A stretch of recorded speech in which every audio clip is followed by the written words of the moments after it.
All right, if you've got squeaky doors, take a listen.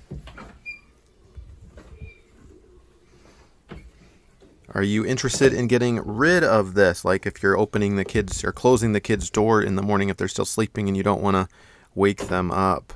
Or maybe their doors are waking you up when they open them if you're still sleeping, right?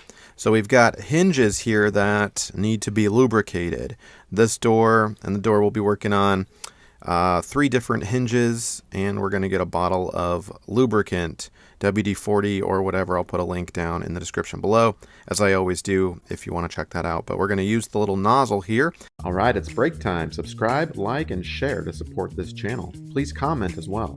Join as a member for amazing perks from priority replies to DIY party invites. If you need tools and merch, shop my store or website. You can check the links in the description for my best products.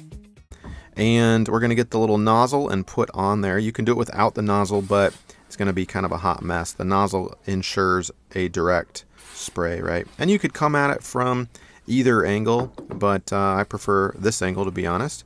More of a direct shot, and have a paper towel in your left hand as you do this, because it will drip.